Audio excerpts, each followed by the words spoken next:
Welcome to China in Focus. I'm Tiffany Meyer. Our top story: President Trump says Canada is against the Golden Dome built over Greenland after revoking Canada's invitation to join the Board of Peace. So is closer alignment with China worth it for Canada?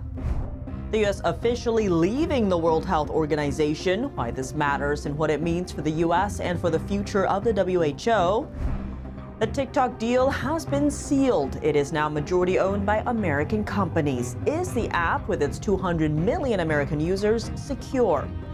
And Danish troops have landed in Greenland for Arctic endurance training skills following a stern warning from President Trump to NATO allies to increase military presence in the region.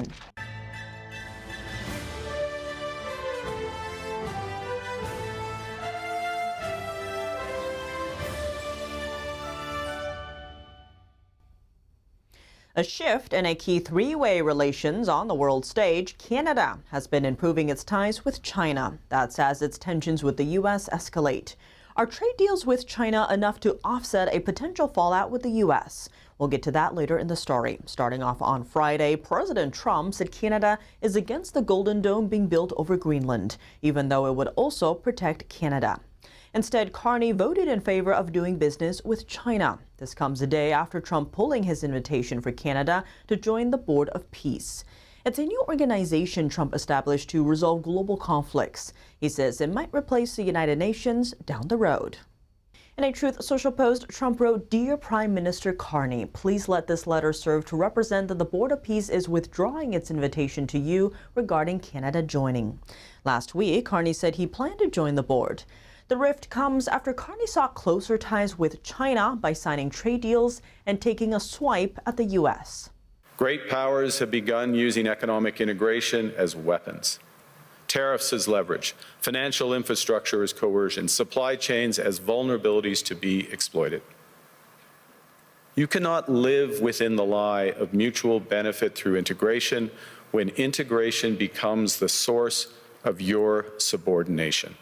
Here's Trump's response. Canada gets a lot of freebies from us, by the way. They should be grateful also, but they're not. Canada lives because of the United States. Remember that, Mark, the next time you make your statements. And Carney not backing down. Canada and the United States have built a remarkable partnership in the economy, in security, and in rich cultural exchange. But Canada doesn't live because of the United States. The U.S. Trade Representative says 75% of Canada's GDP is dependent on trade with the U.S. There's a bigger deal that could be at stake. On Thursday, U.S. Commerce Secretary Howard Lutnick said that if Carney continues opening markets to China and importing Chinese electric cars, he might weaken Carney's negotiating position. This comes ahead of the upcoming review of the USMCA. The trade agreement is critical for Canada since it protects most of Canada's exports from Trump's tariff hikes. Do you think the President of the United States is going to say, you should keep having the second best deal in the world? I mean, you guys are such great friends. Lutnick says Carney's deal with China is, quote, the silliest thing I've ever seen. He stressed that China wouldn't open its economy to exports from Canada. Over 75% of Canada's exports goes to the U.S., while only 5% goes to China. Under the new trade deal, China would lower tariffs on Canadian canola and other agricultural products. And in return, Canada will allow China to export 49,000 EVs under very low tariffs. Any Chinese EVs imported beyond that threshold will face 100% tariffs. Ontario's premier criticized Carney's deal with China, warning it could affect Canada's access to American markets if the U.S. sees Canada as a backdoor for cheap Chinese imports. In addition, Carney announced a new strategic partnership with China, telling Chinese leader Xi Jinping that a new world order had come. Casey Fleming, CEO of Black Ops Partners, said Canada is playing with the devil by cutting those trade deals. If you're trying to do partnerships and strategic partnerships with the CCP, you have to understand that animal. You have to understand their history, how they think, and what their ultimate goal is. And it's complete control and taking all freedom away from everyone and controlling everyone's lives to the propaganda, to the state that controls you. Fleming noted Canada's way down the road is concerning. The U.S. has officially quit the World Health Organization on Thursday. President Trump began the year-long withdrawal process on his first day back in office. He criticized the agency's handling of COVID and what he calls excessive influence from China. NTD's Jack Bradley reports. President Trump signed an executive order on his first day in office, starting the year-long process of withdrawing from the WHO. In the order, he restated his reasons for withdrawing the first time back in 2020, saying that the WHO mishandled the COVID-19 pandemic and had too much influence from its members like the Chinese Communist Party. Chinese officials ignored their reporting obligations to the World Health Organization and pressured the World Health Organization to mislead the world when the virus was first discovered by Chinese authorities. At the start of the pandemic, the WHO took China for its word when it said there was no evidence of human-to-human transmission of the coronavirus, thereby allowing outbound flights from China to continue, while the CCP was locking down domestic travel at home. The entire time, China refused to allow outside investigators in. Trump also accused the WHO of helping China to mislead the world about the origins of the coronavirus pandemic. But the agency denies these allegations. I always said it came from Wuhan. It did come from Wuhan. President Trump also says that the agency demands disproportionately big payments from the U.S. compared to much larger countries like China. We were paying $500 million a year, and China is paying $37 million a year. Former President Joe Biden, upon taking office in 2021, immediately reversed the move and rejoined the WHO. First thing Biden did is go back into it. You know what he paid? More than $500 million. I made a deal at 37. I could have had 37. They were public about it. We'll give you the same deal that China has for 37. The exit could violate U.S. law, though, which requires the U.S. to pay about $260 million in outstanding fees before leaving. But a State Department spokesperson defended the decision on Thursday, saying the president paused all future U.S. funding to the WHO and that Americans have already paid enough. The U.S. withdrawal from the WHO is forcing the agency to make major budget and workforce cuts, but the Director General is seeing the bright side, saying it offers an opportunity. An opportunity for countries to transition away from aid dependency towards self-reliance. The WHO is just one of several United Nations-tied organizations that the U.S. has been withdrawing from over the past year. That includes the UN Human Rights Council, which allows notorious human rights abusers on it, like China and Cuba. Reporting from Washington, D.C., Jack Bradley, NTD News. To discuss the U.S. exit from the WHO, NTD's Don Ma spoke with Reggie Littlejohn, founder and president of Women's Rights Without Frontiers. Take a look. When the World Health Organization started following China's lead on COVID, I saw that basically that they were installing a network of vaccine passports, which could serve as the same platform as the China social credit system, which would put the entire world in a situation of mass surveillance and totalitarian control. They also mimicked China's lies, that there was no human-to-human transmission. They followed China's lead in terms of lockdowns, vaccine mandates, mask mandates. They basically botched the entire COVID response and arguably caused many lives all over the world. And so then their result, what they wanted for that is they were like, well, we didn't have enough power. So they did these amendments to the international health regulations, this pandemic treaty to give themselves more power. And it was time to get out. I mean, Trump cited the corruption of the Chinese Communist Party having an outsized influence on the World Health Organization, their botched COVID. Also, I would say this whole push towards digital IDs is something that is extremely dangerous.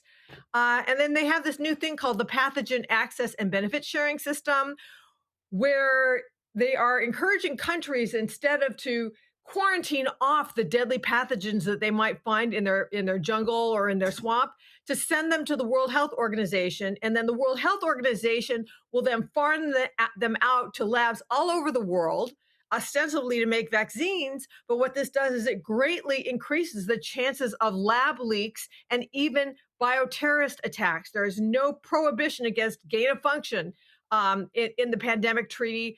And so I am absolutely jubilant that the United States now has officially withdrawn, and I would encourage other countries to consider doing the same. So you talk about China's influence in the WHO. Do you think public perception and world leaders' perception took a more critical view right after the pandemic and what you described about China's influence?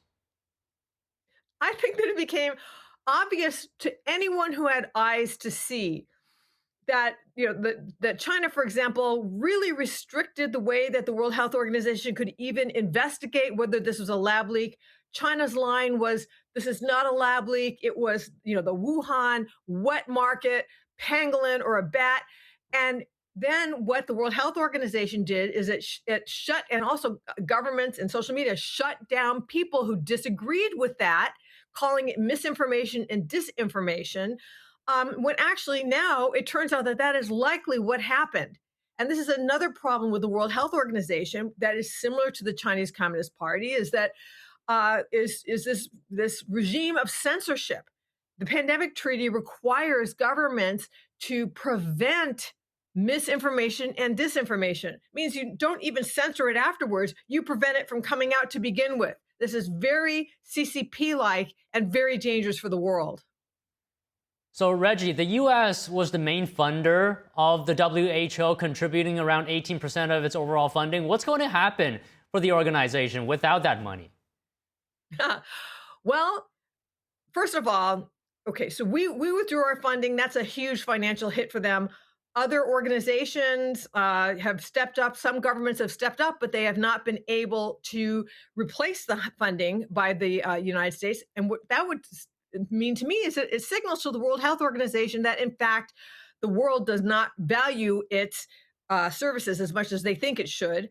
But the United States has said that we want to collaborate bilaterally with other countries, and so that if a country wants to coordinate with us, I'm sure that we will help them, not through the WHO but directly. So I don't think that we're just leaving the world in a state of pandemic unpreparedness or whatever, but we just want to be able to direct our actions and our funding as a sovereign nation. Reggie, really great to speak with you today. Thank you for your time. Thank you.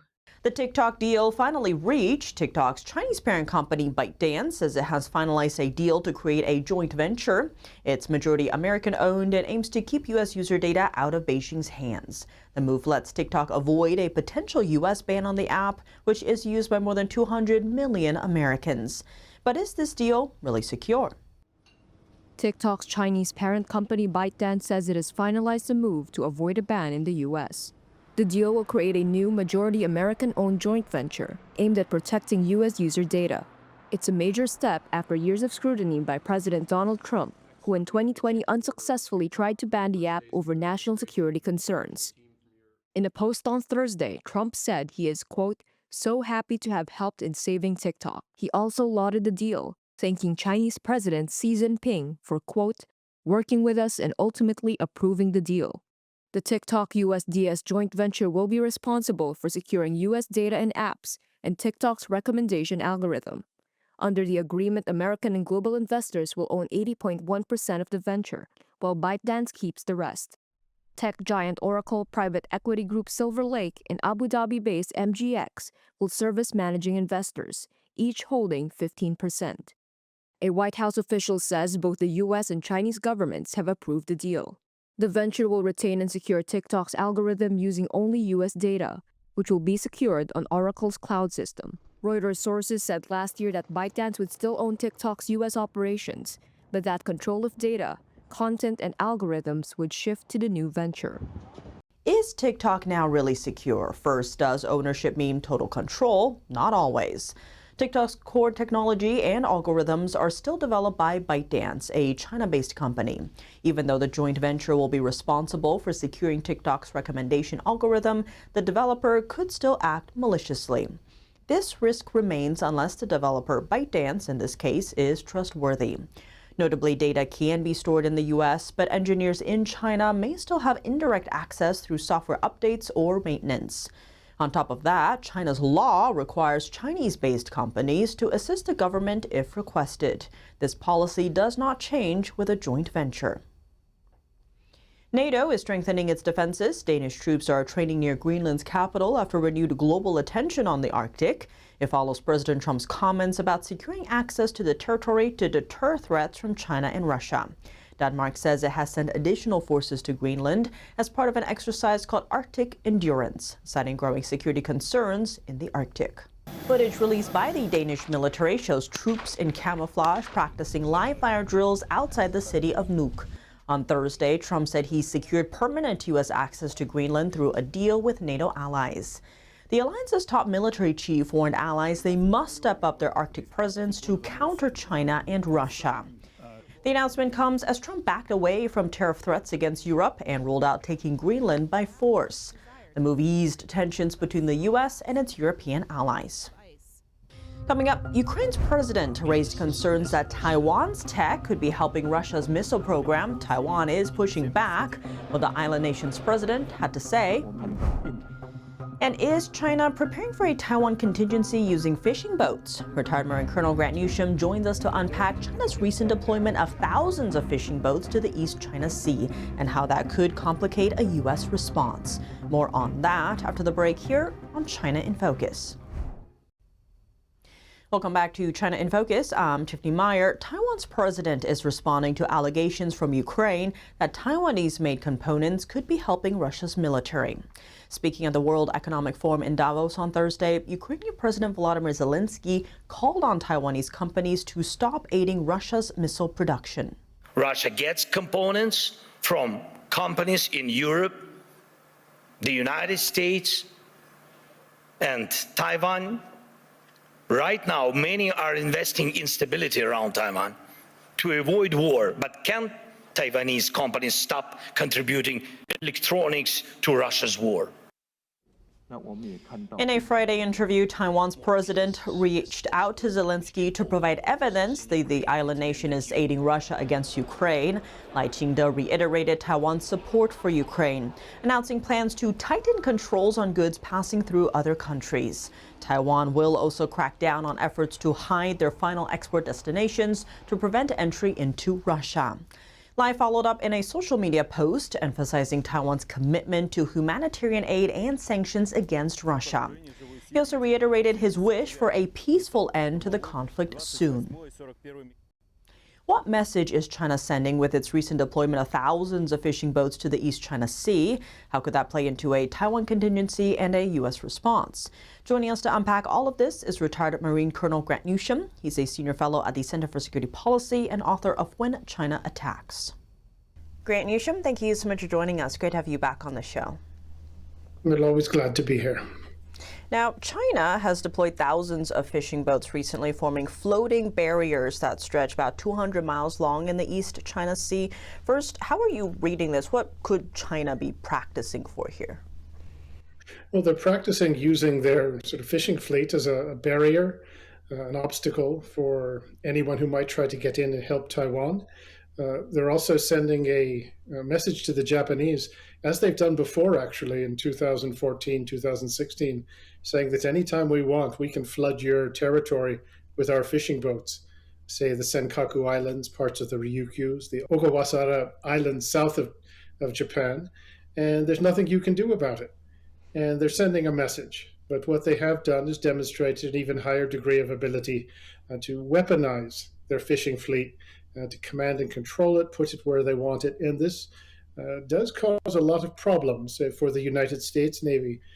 You might think a fishing boat versus a U.S. Navy destroyer isn't much of a match, but when there's a couple thousand fishing boats out there, it makes life more challenging. Plus, there's a real usefulness for anti-submarine warfare. It makes it harder for our submarines to operate in the region when you've got a lot of Chinese fishing boats out, and particularly when the Chinese put certain sensors and other hardware on them. I want to get to the U.S. part, but first, this scale this time seems kind of unprecedented. I know in the past there's been hundreds, but maybe not thousands like we saw here. What do you see in terms of the timing of this? Why now? Well, it's just part of a larger intensification on the part of the of the Chinese, to use every resource they've got, from their Navy to their Coast Guard, to their maritime militia, the fishing fleet, put it all together, make it so that you can operate it in a coherent fashion and apply pressure. In this case, it's largely Taiwan that is the main target, but the Chinese are obviously looking farther afield. We've seen them operating similarly against the Philippines in recent years, and the Japanese, as I mentioned, are very much in the Chinese crosshairs. But the Chinese are indeed thinking very closely about how you prevent, say, an outside military, and they use the word external force, but they mean the Americans. How do you keep the Americans from getting in close to Taiwan? Having your fishing fleet weaponized like this is one aspect of the strategy that the Chinese will employ. I want to dig into that potential gray zone warfare area that we're seeing there, because in terms of, say, a Taiwan contingency, if the U.S. is trying to come in, you're talking about how this is already going to embroil that. But there are some raising the concern that this would become a moral dilemma for the U.S., striking, say, civilian boats. How do you see that aspect playing out? Well, it's as moral a dilemma as you want it to be. The Chinese are clearly sort of not just skirting the edge of the law, they've gone well over it. And they are using this as a tool of their military, and that renders it a lawful target. And the Americans, however, and other Westerners tend to tie themselves in knots when presented with this situation and say, oh, there's nothing we can do. Someday we need to wake up and say, we're not going to hold back. And that's always been one of the solutions to this, is to tell the Chinese, we look at this the same way we do the People's Liberation Army Navy, and we will defend ourselves. Now, it wasn't just these fishing boats. We also saw China flew a drone directly into Taiwan's airspace for the first time recently. What is China signaling with that move? Well, as I said, it's this intensification of move and pressure against Taiwan. And to see what the Taiwanese reaction is, see what the American reaction is to it all. Also, you're wearing down your opponent at the same time. And they're just getting so used to this gradually turning up the heat that you don't realize just how dangerous the situation is and how extreme the threat is. One thing I would like to go back, and when you talk about the fishing fleet, there's also a maritime militia, which is worked in with the fishing fleet. And these are parts of the People's Liberation Army armed forces, and they are sort of double-hulled, have stronger, more powerful engines, they're armed, often have surveillance equipment on them, and they function as sort of the muscle of the fishing fleet. So that's in there, mixed in there, and that makes it even more of a lawful target. But this is, once again, Chinese very comprehensive strategy that they've got to use every tool at their resources to overwhelm, just sort of overpower the opponents. Well, Grant Newsham, as always, thank you so much for joining us. I'm glad to be here. Thanks for having me.